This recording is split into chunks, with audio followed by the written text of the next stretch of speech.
পরিষ্কার ভাষায় বলছি, গত ৫৫ বছর থেকে আমাদের উপর ভারতের যে আধিপত্যবাদ ছিল, জুলাই আগস্টের গণবিপ্লবে ভারতের আধিপত্যবাদকে পরাজিত করতে যারা নেতৃত্ব দিয়েছেন, তাদের অন্যতম হলেন আমাদের নেতা পীর সাহেব চরমোনাই।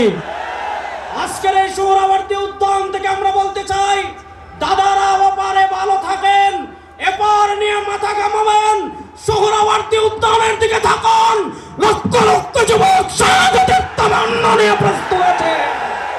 কনভেনশনে এই পর্যায়ে বক্তব্য রাখছেন জাতীয় উলামা মাশায়েখ আইম্মা পরিষদের কেন্দ্রীয় সাধারণ সম্পাদক মাওলানা মুফতি রেজাউল করিম আবরার। মাওলানা মুফতি রেজাউল করিম আবরার।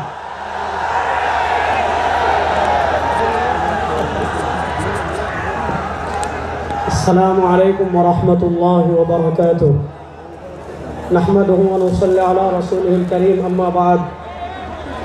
ইসলামী যুব আন্দোলন বাংলাদেশের আজকের এই স্মরণকালের ঐতিহাসিক যুব কনভেনশনে বাংলাদেশের বিভিন্ন প্রান্ত থেকে আগত যুবকদের জাতীয় উলামা মাশায়েখ আইম্মা পরিষদের পক্ষ থেকে আন্তরিক মোবারকবাদ জানাচ্ছি। আমি সংক্ষিপ্তভাবে 3টা কথা বলবো। 1 নম্বর কথা, পৃথিবীর যেই রাষ্ট্রে যারা সংখ্যাগরিষ্ঠ তারা কখনো বৈষম্যের শিকার হয় না। আমরা দেখেছি ভারতে সংখ্যাগরিষ্ঠ হিন্দুরা, তারা বৈষম্যের শিকার হয় না। আমরা দেখেছি মায়ানমারে সংখ্যাগরিষ্ঠ হলো বৌদ্ধরা, তারা বৈষম্যের শিকার হয় না। আমরা দেখেছি ইসরায়েলে আপনার সংখ্যাগরিষ্ঠ হলো ইহুদিরা, তারা বৈষম্যের শিকার হয় না। আমরা দেখেছি ইংল্যান্ডে সংখ্যাগরিষ্ঠ হলো খ্রিস্টানরা, তারা বৈষম্যের শিকার হয় না।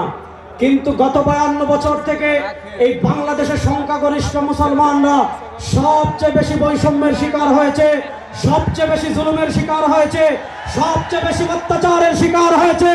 2024-এর জুলাই আগস্টের এই গণবিপ্লবের পর সময় এসেছে বাংলাদেশ থেকে সব বৈষম্যের শিকার উপড়ে ফেলে আল্লাহর কোরআনকে সংসদে বিজয় করতে হবে। আমরা পরিষ্কার ভাষায় বলছি, গত ৫৫ বছর থেকে আমাদের উপর ভারতের যে আধিপত্যবাদ ছিল, জুলাই আগস্টের গণবিপ্লবে ভারতের আধিপত্যবাদকে পরাজিত করতে যারা নেতৃত্ব দিয়েছেন, তাদের অন্যতম হলেন আমাদের নেতা পীর সাহেব চরমোনাই।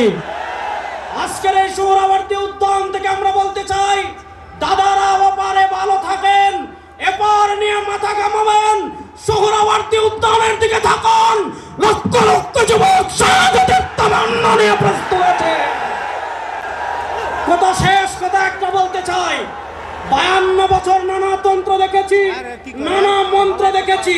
চুরি বন্ধ হয়েছে, খুন বন্ধ হয়েছে, চাঁদাবাজি বন্ধ হয়েছে। এবার আমার নেতা পীর সাহেব চরমোনাইয়ের নেতৃত্বে বাংলার সংসদে আল্লাহর কোরআনের আইন বাস্তবায়ন করার জন্য আমরা রক্ত দেওয়ার জন্য প্রস্তুত আছি। না আর কোন তন্ত্রমন্ত্র দেখতে চাই না। এবার বাংলাদেশের সংসদে আল্লাহর কোরআনের বিজয় হবেই হবে ইনশাআল্লাহ।